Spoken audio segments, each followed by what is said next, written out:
Hoje nós vamos fazer o estudo do capítulo 19 do livro de Atos dos Apóstolos. No capítulo 18, nós vimos que Paulo, ele começa a sua terceira viagem missionária. E agora o capítulo começa dizendo: aconteceu que, estando Apolo em Corinto, Paulo, tendo passado pelas regiões mais altas, chegou a Éfeso, achando ali alguns discípulos. Então ele volta por Éfeso, e ali ele encontra alguns discípulos.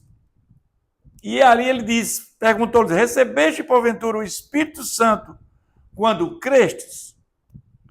Ao que lhe responderam: pelo contrário, nem mesmo ouvimos que existe o Espírito Santo. Então Paulo perguntou: em que, pois, foste batizado? Responderam: no batismo de João. Mas aqui vamos entender que existem 4 passagens no livro de Atos com relação e que o batismo com o Espírito Santo se deu depois da própria crença. Em Atos 2,4, no dia de Pentecostes, Atos 8,16 com os samaritanos, Atos 10,44 com Cornélio, e agora em Atos 19,4 com o discípulo de João Batista. Disse-lhes Paulo: João realizou o batismo de arrependimento, dizendo ao povo que cresce naquele que vinha depois dele, a saber, Jesus. Então aqui nós vamos entender que esse discípulo aqui é de João. João, ele preparou o caminho para Jesus. Jesus chega a dizer que, nascido de mulher, ninguém foi maior do que João Batista. Eles, tendo ouvido isto, foram batizados em nome do Senhor Jesus. E aqui nós vamos dizer que eles foram batizados em nome do Senhor Jesus. Lá em Mateus, Jesus disse que batizando em nome do Pai, do Filho e do Espírito Santo. Mas vamos entender que todos esses aqui estavam curando em nome de Jesus. O poder, Jesus tinha dito a Paulo que ele seria o apóstolo dos gentios, dos reis e dos judeus. Ele que também batiza em nome de Jesus. Não há nenhum problema nisso. Impondo-lhe as mãos, veio sobre eles o Espírito Santo e também falava em línguas como profetizava. E aqui nós vamos ver que era comum naquela época, assim que você recebeu o Espírito Santo, né, alguns eram logo batizados, porque é a dificuldade depois do batismo. E alguns recebiam logo dons espirituais. Os dons espirituais para que você falasse em línguas, dons de cura, dons de profecia, tanto aqueles novos dons espirituais que Paulo fala na carta aos Coríntios. Mas o fato é que Paulo, durante 3 meses, frequentou a sinagoga, onde falava ousadamente, dissertando e persuadindo e convencendo com respeito ao reino de Deus. Ele pregava sobre o reino de Deus, o reino dos céus. Como é que nós entraríamos, nesse reino? Quais eram as regras desse reino? Visto que alguns deles se mostravam empedernidos, ou seja, insensíveis e descrentes, falando mal do caminho, né? Falando mal do caminho era aquele seguidor de Jesus. Eram chamados do caminho, eram os seguidores de Jesus. Diante da multidão, Paulo, apartando dele, separou os discípulos, passando a discorrer diariamente na escola de Tirano. Então, esse Tirano tinha uma escola e Jesus passou a discorrer nessa escola. Durou isso por espaço de 2 anos. Então, nesses 2 anos que Paulo esteve naquela localidade, na escola de Tirano,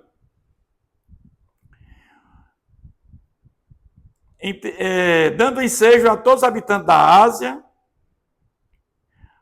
ouvisse a palavra do Senhor, tanto judeus como gregos. Ou seja, foram 2 anos proveitosos. E Deus, pelas mãos de Paulo, fazia milagres extraordinários, a ponto de levarem aos enfermos lenços, aventais de uso pessoal, ou seja, peças de Paulo. E aqui nós vamos lembrar o que Jesus falou. Jesus disse, em certa ocasião, que vocês farão milagres maiores daqueles do que eu fiz. Pedro, ele chegava a curar algumas pessoas quando a sua sombra passava.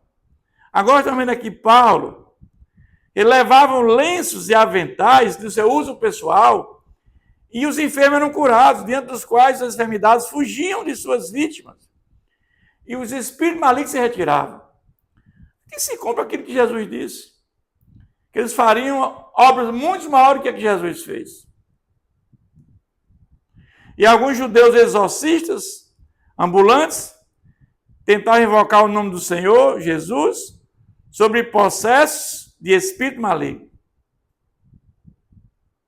dizendo, esconjura-vos por Jesus, a quem Paulo prega. Aqui é interessante que esses judeus exorcistas, eles viram aquilo que Paulo fez, as curas de Paulo curando todo tipo de doença, era expulsando o demônio das pessoas.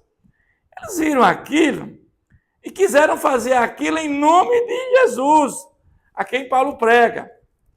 Mas o interessante é que os que faziam isso eram 7 filhos de um judeu chamado Seva, que era um sumo sacerdote. Mas o espírito maligno lhe respondeu, conheço a Jesus e sei quem é Paulo, mas vós quem sois? Quer dizer, ele não reconhece quem eram eles, porque ele não tinha o Espírito Santo. Ele não tinha poder nenhum para fazer aquilo. E aqui, meus irmãos, meus amados, é que nós, quando vamos curar alguém, uma pessoa possessa, nós temos que estar preparados, cheios do Espírito Santo para fazer a obra do Senhor. Porque esses homens ouviram e viram aquilo que Paulo estava pregando, fazendo, e quiseram imitá-lo. E aí o processo do espírito maligno saltou sobre eles, subjugando a todos, de tal modo prevaleceu contra eles. Ou seja, esse espírito maligno desnudou a esses exorcistas ambulantes e ferindo-os e fugiram daquela casa. Eles não tinham poder nenhum para fazer aquilo que eles estavam se propondo, porque eles não tinham o Espírito Santo. Chegou esse fato ao conhecimento de todos, assim judeus como gregos, habitantes de Éfeso, veio temor sobre todos eles. O nome do Senhor Jesus era engrandecido através dos milagres efetuados por Paulo no nome de Jesus. Muitos que creram vieram confessando, denunciando publicamente as suas próprias obras, aquilo que fizeram de errado. Também muitos dos que haviam praticado artes mágicas, reunindo os seus livros, os queimaram diante de todos. Você vê que houve aqui, realmente as pessoas reconheceram o senhorio do Senhor Jesus. E queimaram diante de todos. Calculados os seus preços, achou-se que montaram a 50.000 denários. Assim a palavra do Senhor crescia e prevalecia poderosamente. Louvado seja Deus. Cumpridas estas coisas, Paulo resolveu no seu espírito ir a Jerusalém, passando pela Macedônia e Acácia, considerando depois de haver estado ali, importa-me ver também Roma. Paulo ele planejou 4 viagens missionárias. A sua 4ª viagem ele planejou passar em Jerusalém, ir a Roma, fazer uma coleta e ir para a Espanha. Mas os planos de Deus são insondáveis. Nós planejamos, mas quem executa é o nosso Deus. Ele não chegou a fazer sua 4ª viagem missionária, porque ele chega prisioneiro em Roma, ali ele fica em Roma, faz seu trabalho missionário em Roma, e ali ele vai morrer em Roma. Tendo enviado a Macedônia 2 daqueles que lhe ministravam, Timóteo e Erasto, permaneceu algum tempo na Ásia.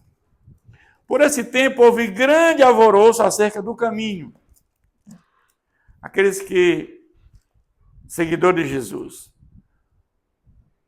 Pois um ourive chamado Demétrio,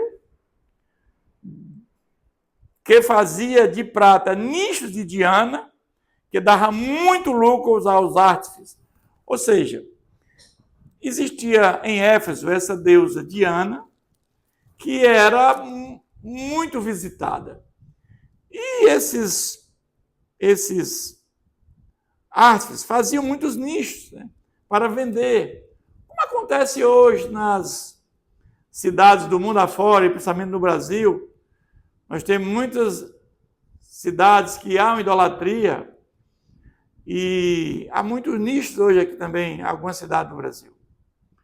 Convocando-os juntamente com outros da mesma profissão, disse-lhes: Senhores, sabeis que deste ofício vem a nossa prosperidade, ou seja, o nosso ganha-pão, a nossa renda vem de fazer nicho da deusa Diana.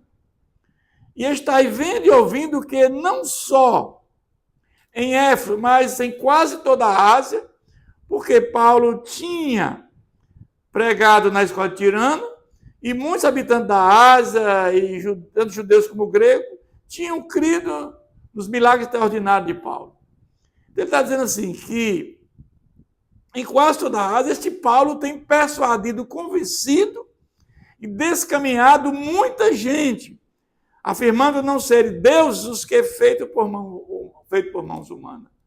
Evidentemente que Deus feito por mãos humanas, que tem boca e não fala, tem ouvidos e não escutam, tem olhos e não vê, são deuses falsos.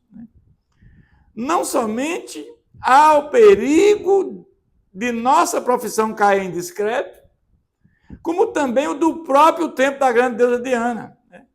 Que era o templo de Ártemis. Ser estimado em nada e ser mesmo destruída a majestade daquela que toda a Ásia e o mundo adoram. A deusa Diana era muito adorada por toda a Ásia.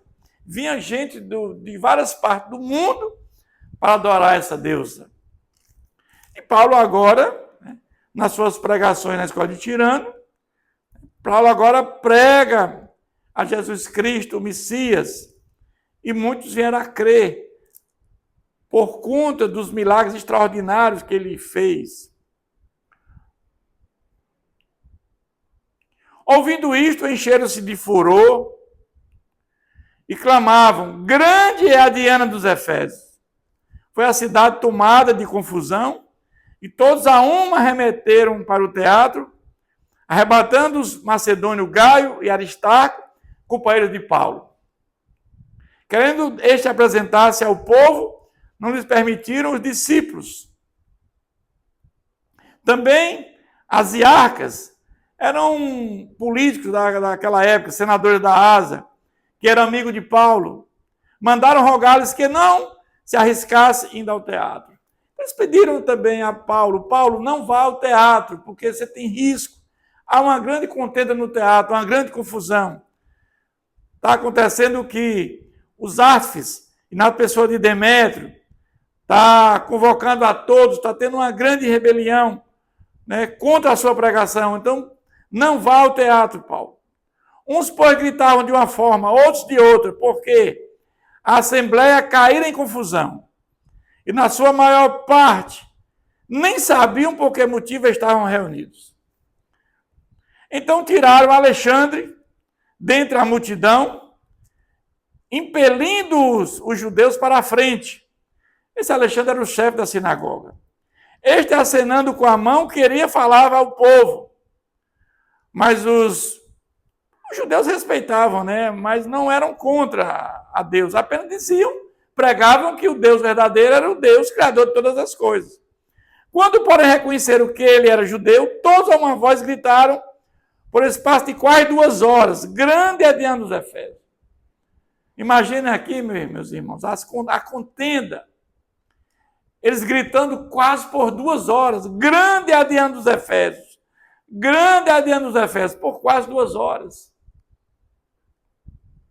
o escrivão da cidade, tendo apaziguado o povo, disse: senhores Efésios, quem porventura não sabe que a cidade de Éfeso é a guardiã do templo da grande Diana e da imagem que caiu de Júpiter? Ora, não podendo isso ser contraditado, convém que vos mantenhais calmo e não façais precipitadamente. E aqui ele fala uma coisa interessante, porque estes homens que aqui trouxestes não são sacrílegos, nem blasfemam contra a nossa deusa. Porque, na realidade, ele não estava falando mal da deusa Diana. Estava apenas dizendo que, pregando o Deus, Criador do universo, o Deus que salva, que cura, que liberta. Mas, em nenhum momento, eles foram contra a deusa Diana. Portanto, se Demétrio e os astros que eu acompanho têm alguma queixa contra alguém, há audiências e procônsules que acusem uns aos outros. Mas se alguma outra coisa pleiteais, será decidido em assembleia regular. Ou seja, ele coloca ordem naquela confusão. E que vocês acusem formalmente, porque não há nada contra ela. E ele conclui dizendo o seguinte, esse capítulo: porque também corremos perigo de que, por hoje, sejamos acusados de sedição, não havendo motivo algum para que possamos alegar para justificar esse ajuntamento, aquela quantidade de pessoas, sem ter um motivo formal para aquilo. E, havendo dito isto, dissolveu a Assembleia. Que Deus continue nos abençoando.